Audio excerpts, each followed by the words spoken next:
Happy Friday morning to you guys. Let's review the week. Let's look at things that have happened. Let's look at their patterns. This whole video is my opinion and should not be used for financial advice. Back on Sunday, Iraq's parliament, which was majority Shias at the time, stated they passed and approved a new law to remove foreign military. Okay, then you saw a ton of news articles where they came out saying, oh yeah, we passed this law, the U.S. has to leave. And then the U.S. turned around and said, well, if we leave, you're going to pay for our bases and we're going to put a whole bunch of sanctions against you. And then we found out all of that news from both directions saying that the U.S. had to go and that the U.S. was going to put sanctions on Iraq was all lies and BS. During that period of that was about Sunday to Tuesday of this week, that was the largest amount of lies I've seen published within the Iraq media. What is significant about that? Here's the answer. This is called China syndrome. Back when China had intentions of changing their rate, they had put an ad in the media saying we have no intentions of changing our rate. And then about 3 days after they placed that article saying they had no intentions in their news, about 3 days later, they did change the rate. That's China syndrome. Okay. Well, that's what Iraq's doing here. That is the largest amount of BS and misleading information I've ever seen them place in their news within the 10 years I've been in this investment. Okay. And then they're also putting a lot of additional BS in their news regarding their budget. Okay. They've put a couple articles out saying that they're first off, articles have already shown us, factual articles have already stated that the Council of Ministers have already approved the budget and it's ready to go to Parliament. That's where they've said the current status is. Now, where they've put misleading information out regarding the budget is they said they can't send it to Parliament because of a caretaker government. But then roughly 2 days ago, they put another article out saying, oh yeah, we can send the budget to Parliament right now. Okay. And that they don't need to make any changes to the government to send it to Parliament. So they're putting a lot of misleading information out at that point. This is the largest amount of misleading information or lies in their media that I've seen in the shortest period of time. And in my opinion, they're doing this because they're trying to show, remember that the whole rate change is a classified event. They don't even want us to know about it, but they're trying to reveal to us or show us that Iraq is very unstable. Okay. Then, here's another pattern. With the articles starting Sunday in that session of Parliament saying that where Iraq came out saying that the U.S. military needs to leave, and the U.S. turned around saying, oh, fine, we're going to put sanctions on Iraq. Regarding all those articles, they tried to paint a picture that the U.S. and Iraq were not getting along, that the U.S. and Iraq had differences, okay? But here's the thing. I've actually collected factual data showing that the U.S. government has the biggest influence on oil pricing.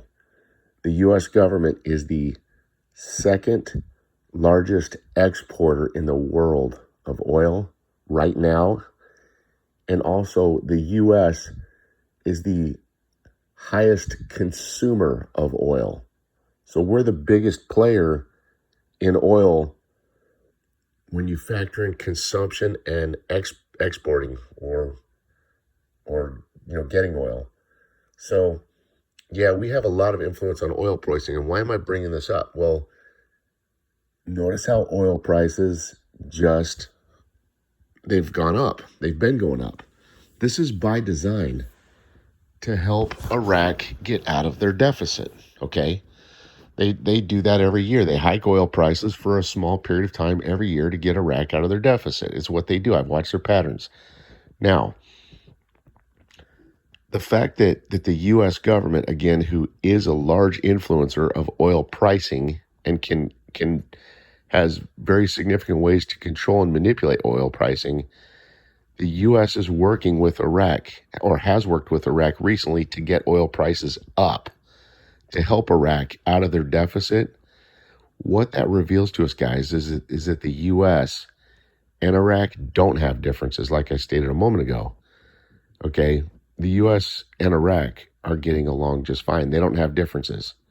Okay, so that's what I'm trying to show you there. So remember, regarding the budget, Iraq only needs conservatively about 2 months to pass and approve it.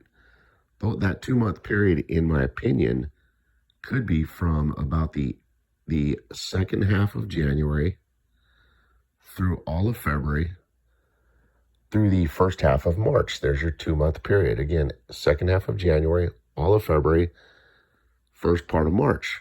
Okay, those are that's your 2 month period that I feel that they're going to approve the budget, and they'll start it when they need to.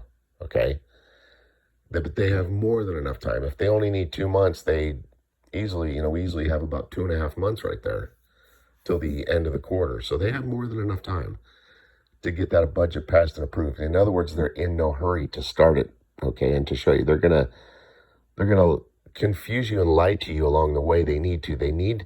That's what I'm trying to reveal to you through these patterns.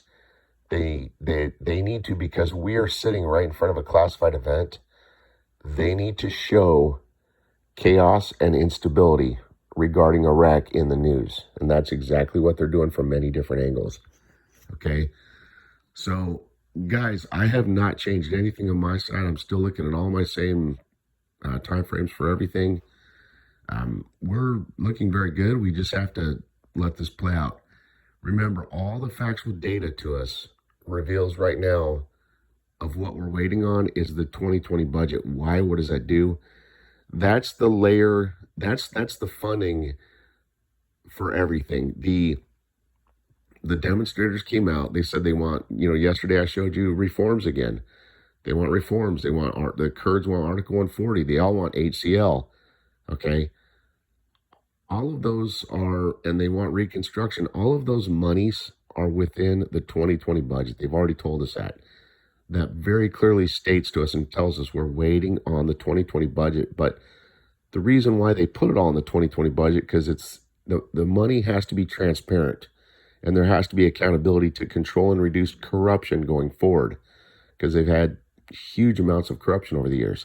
So they have to be able to control and monitor that going forward under a microscope. And that's what they're going to do through the 2020 budget by, monitoring how and where the money's spent. Okay, so in my opinion, we're just waiting on the 2020 budget. And what I'm looking for at this point in time is just one thing, and I'm looking for them to start the first reading of the budget. In my opinion, once they start the first reading of the budget, we will now be on the road to completion. Okay, that's all I'm looking for. Okay, and remember, they rolled out a temporary interim budget that tells us all their other budgets have always started January 1st. Okay, so this will be the first year they've ever used a temporary budget, and what that tells us is that they need the temporary budget to cover a period of time that the primary budget's not going to cover, because for some reason it's not going to be started or backdated to January 1st like all of the previous budgets. So they're suggesting to us that there will be transitioning to a different fiscal year.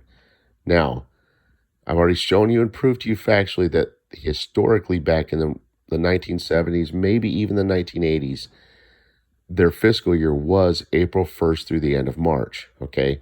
Then when they went under the U.S. sanctions, that they transitioned to our calendar fiscal year from January through December, okay?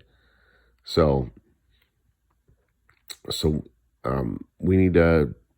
looks like they're transitioning to a new fiscal year, which may start April 1st, and that's why they could be rolling out a temporary interim budget to cover them probably through Q1, okay? So right now, the number one thing, in my opinion, that I'm personally looking for is for them to start that 2020 budget.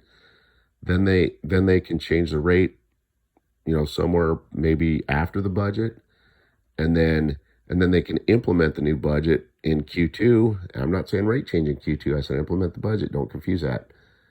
All right, and then at that point in Q2 they would be implementing the demonstrators' demands. That's where I'm personally looking for everything to play out. You guys have a wonderful day, a great weekend, and God bless you guys.